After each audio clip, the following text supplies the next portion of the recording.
For those of you wondering, yes, I have been paying attention to the news circus surrounding the assassination of the CEO of United Healthcare and the coverage of the prime suspect. Mama Luigi! Mama Luigi!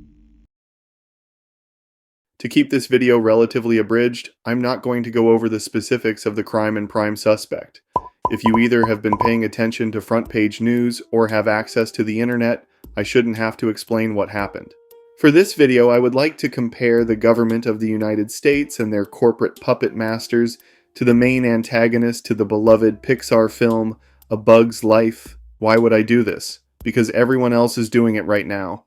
The guy who got killed by Mama Luigi, Brian Thompson, was responsible for creating an AI algorithm that automatically denied claims so that most people in need of treatment had no choice but to pay full price in a corrupt healthcare system that profiteers off of less fortunate people desperate to stay alive and not maimed. The assassination of Brian Thompson created a ripple effect where another health insurance company was scared into abandoning a plan that would bring about record levels of insurance claims denials, essentially demonstrating that these greedy insurance companies that exploited the Obamacare individual mandate can be disincentivized from exploiting those in need by having their executives assassinated. It is for this reason that the corrupt US government, state and federal, along with old media, have all launched a coordinated effort against Luigi Mangione. Not so much to be tough on crime for its own sake, but to keep us plebes in line, to prevent a revolution done by people who are basically being scammed by health insurance companies and the government they've purchased.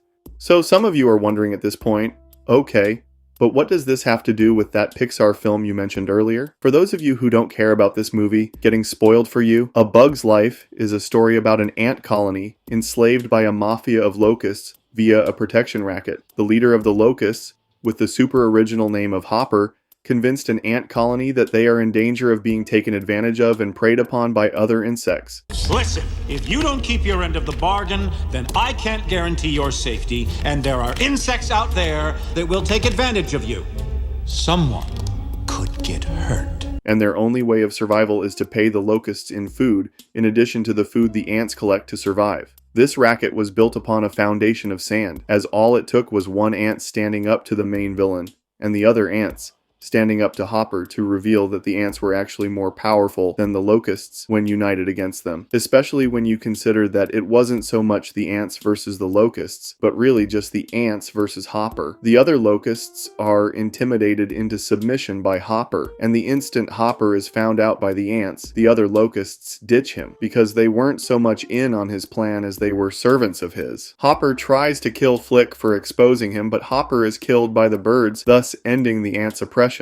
In light of the assassination of Brian Thompson, commenters drew similarities between health insurance companies with US government backing, exploiting Americans, and Hopper exploiting the ants in the same fashion as prison inmates successfully manipulating the undercover 60 days in guest, thanks to a lack of a public option coupled with the individual mandate from the Affordable Care Act that requires everyone to have health insurance. Americans getting healthcare services are often denied coverage for various healthcare medicine and treatments, exacerbated by some medical providers being for profit who nickel and dime their patients who make the mistake of trusting them, or forced to use them in some cases. Aside from the obvious facts that we're humans and not insects, and that we're dealing with money instead of food, I think that the tyrants in real life are playing this game smarter than Hopper did. Like a lot of bullies and manipulators, Hopper made the stupid mistake of pushing the envelope too far by abusing the ants too much. Typical of abusers and the kind of people you would find in bad neighborhoods, workplaces, or jail, Hopper eroded the illusion that he and the locusts were the ants' protectors as opposed to their true enemies by threatening an innocent baby ant, attempting to kill their queen, and Hopper giving this arrogant speech. Ideas are very dangerous things. You are mindless, soil-shoving losers, put on this earth to serve us. In real life, Democrats, Republicans, and health insurance companies are smart enough to not say anything this stupid about their constituents because they know that that would be punching the hornet's nest. Ben Shapiro is stupid enough to do that, but he's a pundit living in a safe neighborhood. Makes me lose sympathy for Shapipo when this happened 10 years ago. You cut that out now, or you'll go home in an ambulance. Another example is reproductive rights. Those who don't want abortion, porn, and contraceptives banned when Project 2025 gets enacted had a clear choice voting for the Democratic nominee. Neither inspired loyalty, but it was a clear choice on this issue. After Trump won the 2024 United States presidential election, Haggard's Law neo-Nazi and professional troll Nick Fuentes poured gasoline on the fire by saying this after the election. I'm your Republican congressman. Hi, I'm your Republican congressman.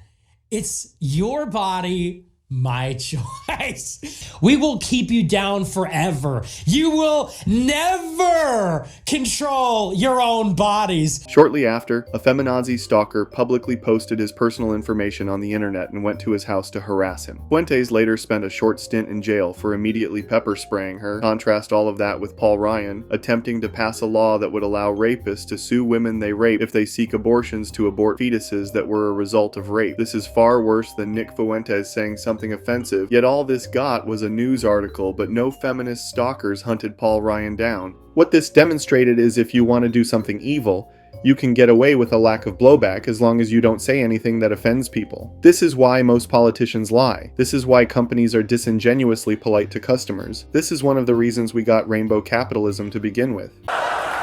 And that's the problem. The cable companies have figured out the great truth of America. If you want to do something evil, put it inside something boring. Apple could put the entire text of Mein Kampf inside the iTunes user agreement, and you just go, agree. And above all, this is why nothing will change. The health insurance companies retain a professional face. The government officials persecuting Mama Luigi are limiting their criticism of him to violence bad only when plebes do it. And the most Luigi Mangione's fans cheering on the killing of Brian Thompson will do is make mean posts online or peacefully protest. Progressives and NGOs will have riots worldwide over the accidental death of part-time rapper George Floyd. But doing away with a broken and oppressive healthcare system? Nah, that would actually help people in a tangible way. That's why they don't do it.